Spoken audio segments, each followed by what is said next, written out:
بفلسفة المرأة الحياة الحرية نحو سوريا ديمقراطية، بروح مقاومة النساء المناضلات التواقات من أجل الحرية والسلام.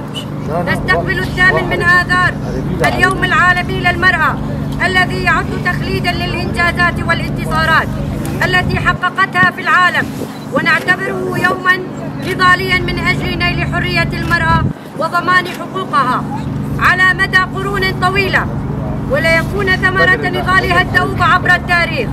ونستذكر بكل إجلال وإكرام شهيداتنا في قضية تحرر المرأة من هيفا عربو، مليجة حيدر، كرم شهاب، جيهان بلكين، أرجين كوباني، خزنة عبدي، زوزان حمو، إلى هيزا كوباني وجميع شهيدات الحرية.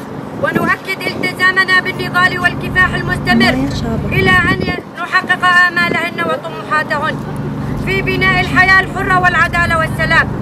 وفي هذه اللحظات التاريخية نتوجه بأسمى معاني الإخلاص والوفاء من ساحات ثورة المرأة إلى رمز مقاومة السلام القائد عبد الله وجلال، رفيق درب حرية المرأة. وكما نحيي مقاومة نساء شمال وشرق سوريا اللواتي تغلبن على جميع المحن ومآسي الحرب والاحتلال، وبعزم وإصرار وإرادة قوية صعدن وتيرة النضال والمقاومة حتى أصبحن اليوم مصدر إلهام وشجاعة لجميع النساء السوريات.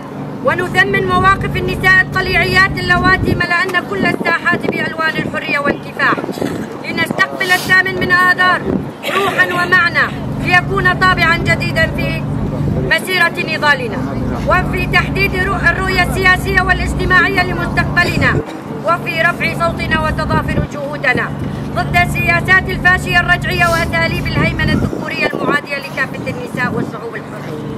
وفي هذا العام نحتفل بالثامن من آذار، وما تزال معاناة المرأة مستمرة في كافة أرجاء سوريا، وتواجه أشد العقبات من تحجيم وإقصاء لدورها وقمع حريتها في ظل نير الظلم وبطش الاستبداد والاعتداءات الجسيمة من قتل واغتصاب وخطف وتهجير ونزوح وارتكاب جرائم الإبادة التي ازداد حملها على المرأة، وخاصة في المناطق المحتلة من قبل دولة الاحتلال التركي ومرتزقتها الإرهابية. وبالرغم من كل ذلك لعبت المرأة دورا محوريا في نهضة المجتمع، وأثبتت قدرتها الكامنة في التغيير والتحول الديمقراطي. وأمام كل هذه التحديات والصعاب إننا في منصة الفعاليات المشتركة للحركات والتنظيمات النسائية لإقليم شمال وشرق سوريا نرفض السياسات العدوانية والاحتلالية والفكر المتطرف والسلط الدولي والمواقف الغير حازمة لحقوق الإنسان اتجاه كافة أشكال العنف والجرائم والانتهاكات الوحشية التي ترتكب بحق النساء السوريات من قبل الدولة التركية المحتلة والأنظمة الحاكمة.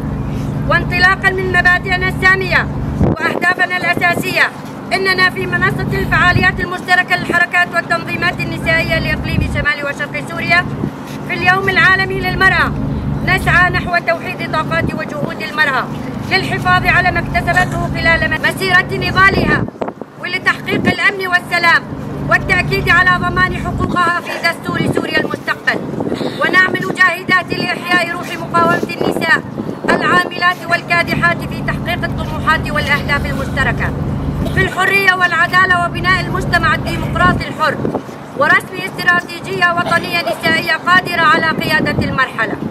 وكما ندعو جميع النساء ودعاة الحرية والديمقراطية والسلام من أجل تطوير رؤيتنا البناءة لحل قضية المرأة عبر تعزيز إرادتنا وقوتنا الذاتية ومواقفنا الإنسانية وتنظيم صفوفنا، والاستمرار في ترسيخ فلسفة المرأة الحياة الحرية في جميع أنحاء العالم.